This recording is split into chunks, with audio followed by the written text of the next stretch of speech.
Hello friends, जय माता दी। कैसे हैं आप सब? ओम महाकालेयम महावीर्यम शिव वाहनम उत्तमम गण नामत्वा प्रथम वंदे नंदीश्वरम महाबलम।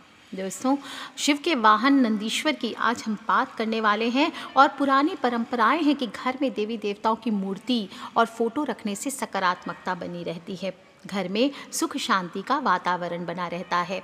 और शिव पुराण में ये बताया गया है कि शिव जी की इच्छा से ही इस संपूर्ण सृष्टि की रचना हुई है। ब्रह्मा जी द्वारा सृष्टि की रचना की गई है और इन सभी में मैंने आपको लास्ट बताया था कि शिव जी को श्रेष्ठ माना गया है। काफ़ी लोग अपने घर में भोलेनाथ की फ़ोटो, मूर्ति आदि ज़रूर रखते हैं। अगर आपने भी शिव जी की तस्वीर या प्रतिमा रखी हुई है घर में, तो कुछ बातें हैं जिनका ध्यान रखना चाहिए। एक तो घर में बहुत बड़ा शिवलिंग नहीं रखना चाहिए, पारद का हो, स्फटिक का हो, नर्मदेश्वर हो। घर में कौन सा शिवलिंग रखना चाहिए इसके बारे में मैंने डिटेल भी आपको पहले बताया हुआ है। वीडियो के एंड में लिंक डलवा दूंगी, आप उसे ध्यान से सुन सकते हैं। और घर के मंदिर में हमारे अंगूठे के पहले हिस्से के बराबर या इससे छोटा शिवलिंग ही रखना चाहिए।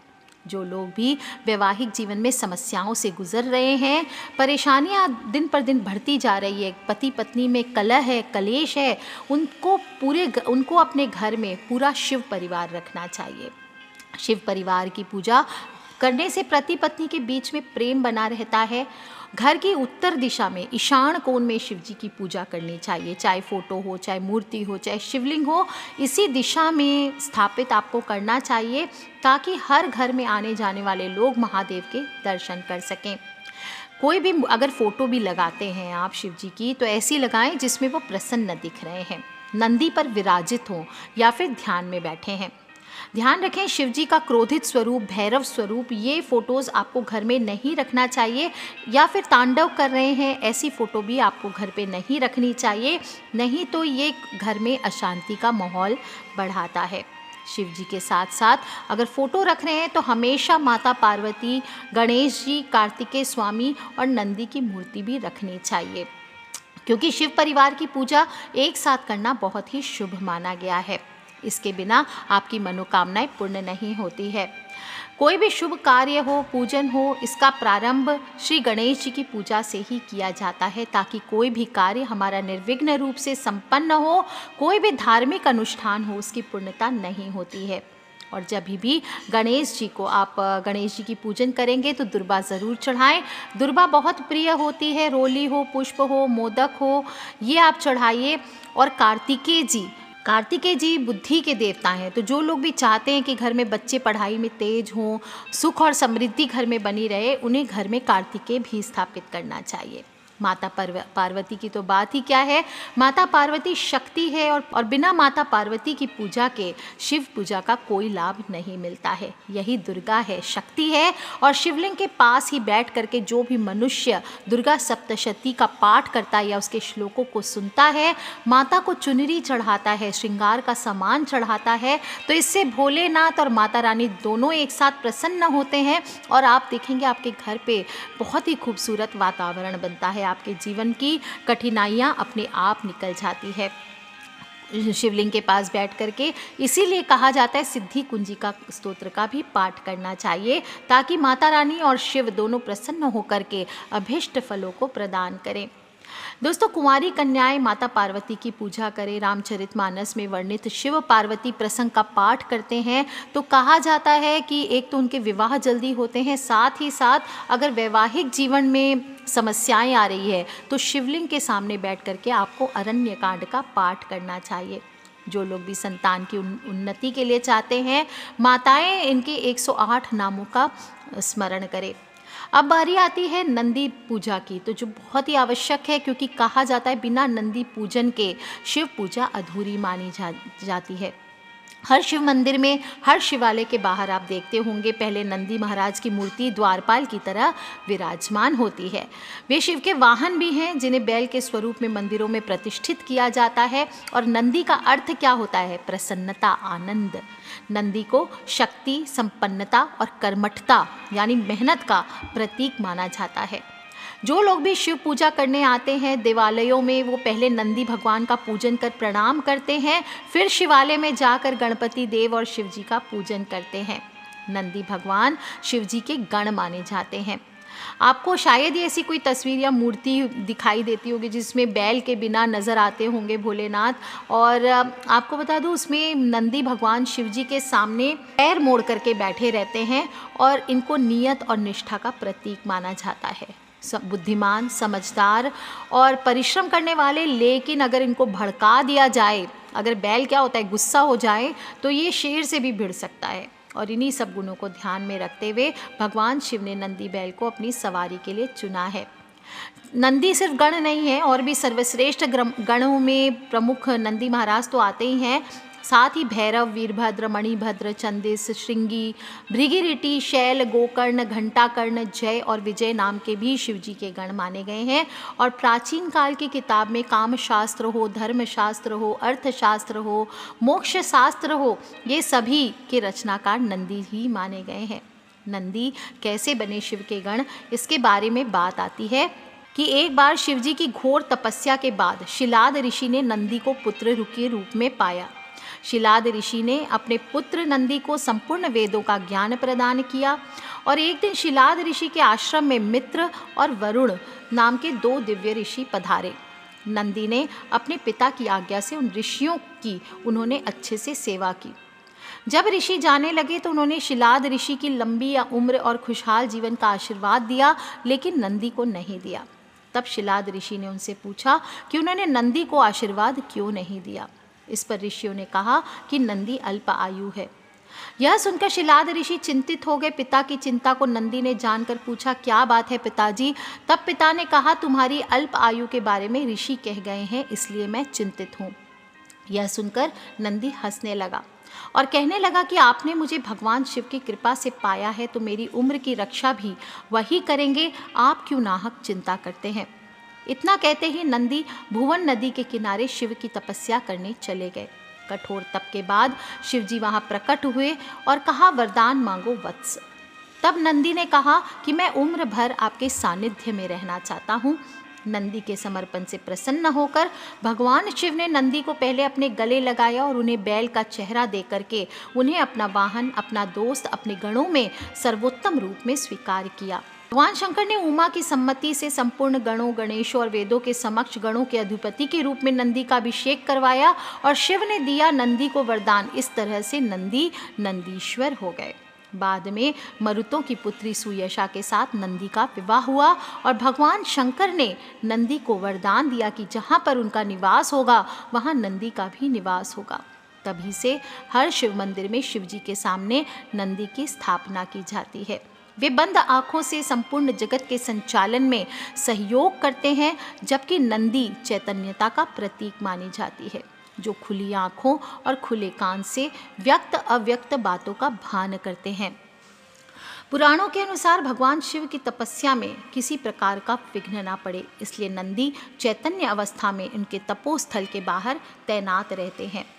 जो भी भक्त भगवान शिव के पास अपनी समस्या लेकर आता है, नंदी उन्हें वहीं रोक लेते हैं।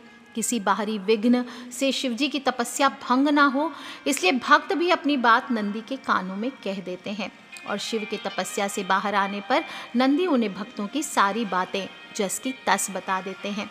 भक्तों को यह विश्वास रहता है कि नंदी उनकी बात शिव जी तक पहुंचाने में कोई भेदभाव नहीं करेंगे और वे शिव जी के प्रमुख गण हैं, इसलिए शिव जी उनकी बात अवश्य मानते हैं। इसलिए अगर आपको भी शिव जी तक कोई मनोकामना पहुंचानी है तो इस बार महाशिवरात्रि के पहले या आप सावन के महीने में भी ये कर सकते हैं। नंदी भगवान को घर ज़रूर लेकर के आएँ। चांदी के नंदी को घर ला करके आपको सिद्ध करना चाहिए। चांदी शिव जी का मेटल है, वाइट मेटल है, क्योंकि चंद्रमा से रिलेटेड है और इसको घर ला करके आपको सिद्ध करना चाहिए, एनर्जाइज करना चाहिए, यानी अभिमंत्रित करना चाहिए। 1.25 लाख जपों से इसे अभिमंत्रित करके आपको घर पे रखना चाहिए, इनका पूजन करना चाहिए और फिर इनको रुपयों और गहनों के साथ आपको रख देना चाहिए। एनर्जाइज करना या अभिमंत्रित करने का तरीका थोड़ा लंबा होता है, इसलिए अगर आमदनी और धन प्राप्ति के लिए नंदी विराजमान करना चाहते हैं तो मंत्रों से सिद्ध करके किसी अच्छे ज्योतिष से आपको प्राप्त करना चाहिए। और जब आपके घर पर ये नंदी प्रवेश कर जाए तो आपके इनकी बीज मंत्र ओम नंदीश्वराय नमः ये बोलकर नंदी महाराज का आवाहन करना चाहिए।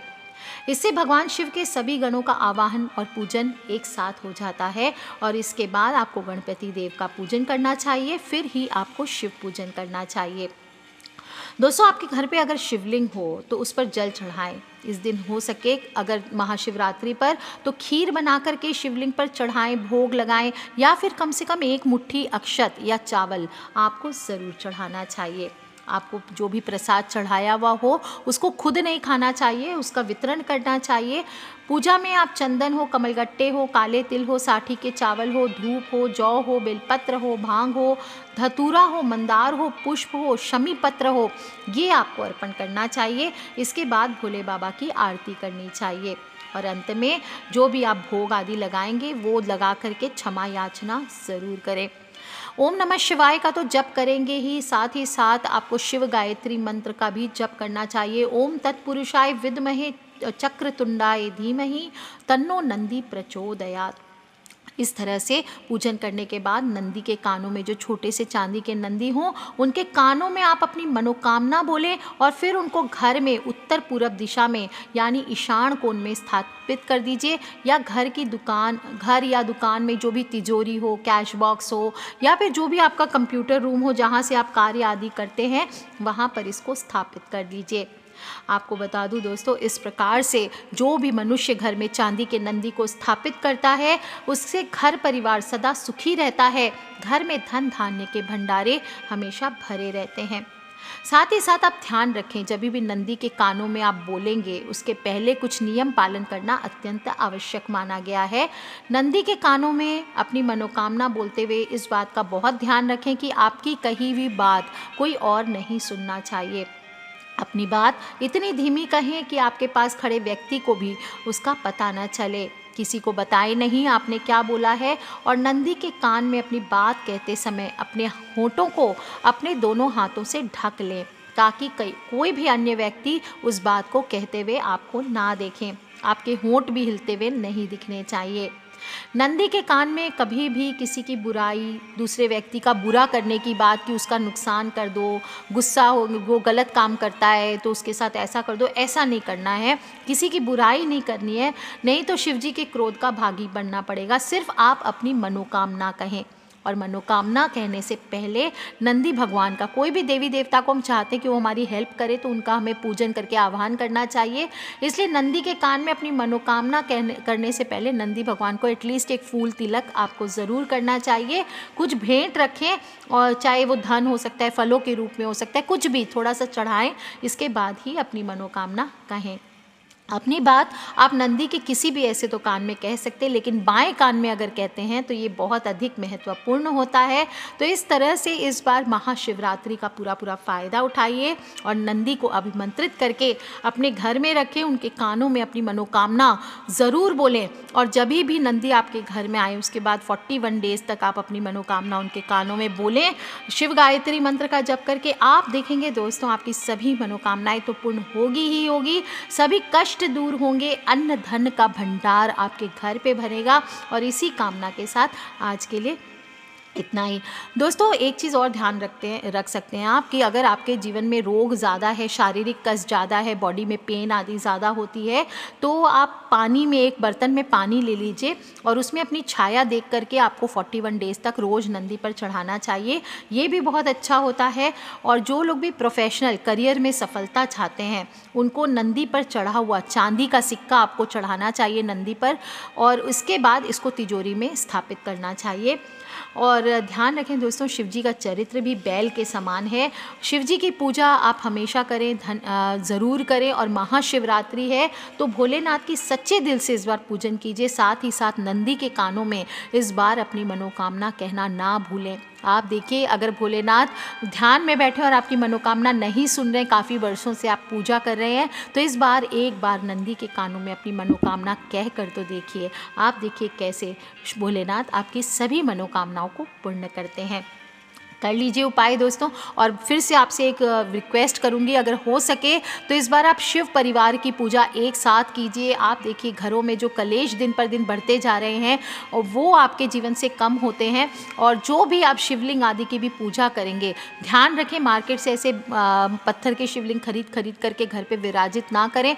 समझें कैसे उनको मंत्रों से अभिमंत्रित करके अपने घर में किसी भी चीज़ को विराजित करना चाहिए, तभी उसमें शक्तियाँ आती है। तो कर लीजिए उपाय दोस्तों, और खिलखिलाते रहें, मुस्कुराते रहें, सब्सक्राइब करके रखें ताकि आने वाले वीडियो से आप और मैं कनेक्टेड रहें। किसी भी तरह के प्रश्न हो शिवरात्रि को रिलेटेड, आप मुझे वीडियो के नीचे लिख के पूछ सकते हैं।